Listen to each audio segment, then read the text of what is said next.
Laxman, writing over at Democratic Underground, bribery used to be, you know, when you slip an envelope full of cash to a politician. Think Richard Nixon taking, you know, $250,000 or $500,000 from the milk producers in order to keep milk prices high, or Richard Nixon taking $1 million from Jimmy Hoffa to get the Justice Department to stop their prosecution of him in the Sun Valley land deal.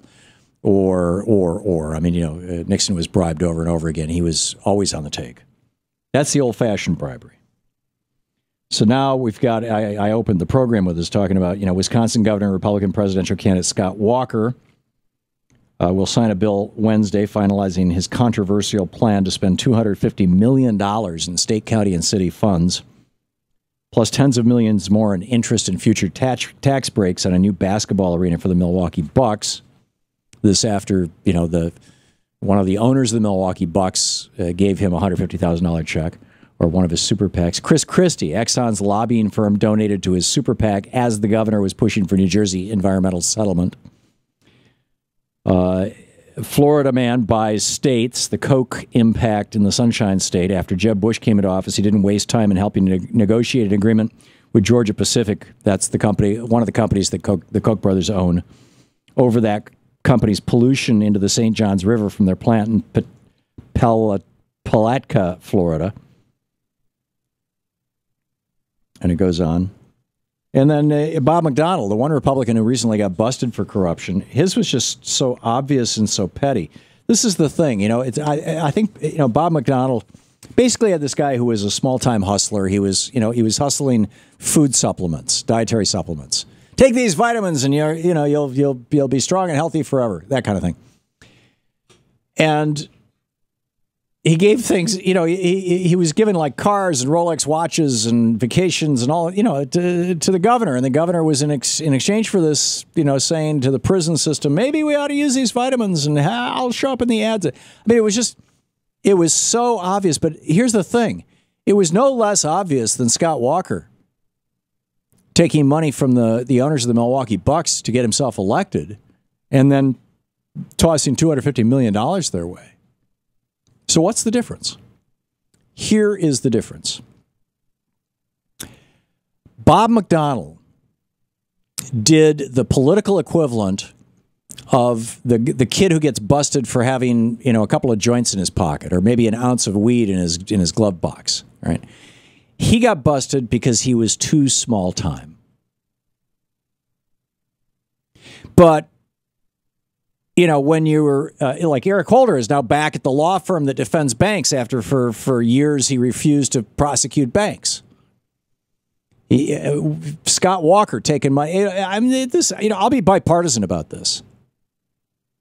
You don't get busted for crimes, even when those crimes cause the deaths of hundreds of thousands of people. Line us into a war in Iraq. You don't get busted for crimes when somebody gets rich to the tune of millions or hundreds of millions or billions of dollars for that crime. The Koch brothers buying off Jeb Bush. Hey, Georgia Pacific is making a fortune down there in Florida. The Bucks buying off Scott Walker. We're talking $250 million here. When money that large is involved, there's no prosecutors willing to go after them. There's no political system that can take them on. So the only danger that you have in American politics, if you want to be a sellout politician, if you want to be, a corrupt politician, if Richard Nixon is your role model, the only danger you have in modern American politics is going too small. If you go really big, you get to be worth $100 million, 15, 20 years after you leave the White House. Or whatever the office may be. Eric Cantor pulling down $4 million, when he loses the election to a Tea Partier. Billy Towson taking a $2 million a year paycheck after leaving his, back then I think it was $87,000 a year that members of the House were getting paid. Maybe it's a little more than that. Maybe it was 130, whatever it was. $2 million a year with Pharma. Why? Because he pushed through Medicare Part D that said that the government has to pay full retail for aspirin. If your hospital bill is being paid for by Medicare Part D and you went to a hospital and they gave you aspirin, The hospitals charge $5 a tablet for that stuff. That's the price. Whereas if you go to the Veterans Administration or Medicare is explicitly forbidden from negotiating for prices. This is nothing. This is corruption on an epic scale. We're talking about $600 billion in profits over a period of a decade that are being handed to the big pharma companies as a result of Billy Townsend's efforts, for which he was nakedly paid $2 million. In fact, the Speaker of the House at the time, and who was it the guy from Texas, Tom DeLay? I don't remember who was the Speaker at the time. It was a Republican. Oh, Denny Hastert? It was Denny Hastert? Okay. Got him a special exception so he could leave the House before his term was over to take this job. So, if you want to be Bob Ney got, who's on this program regularly. Bob Ney was a Republican congressman. He was friends with Jack Abramoff. Jack Abramoff invited Bob and a few other people over to Scotland to play golf. Bob failed to report part of that trip, about $5,000 worth of that trip, on his federal fill-them-out forms as a gift. Bob asserts, and this is all in his book, Sideswiped, that he wasn't, trying to do anything wrong. He just filled out the paperwork wrong. And he went to prison. Why? Well, because it was a small-time crime. But if you do a big-time crime, John Boehner passing out checks on the floor of the House of Representatives in exchange for votes, which Bob documents in his book, by the way, Sideswiped.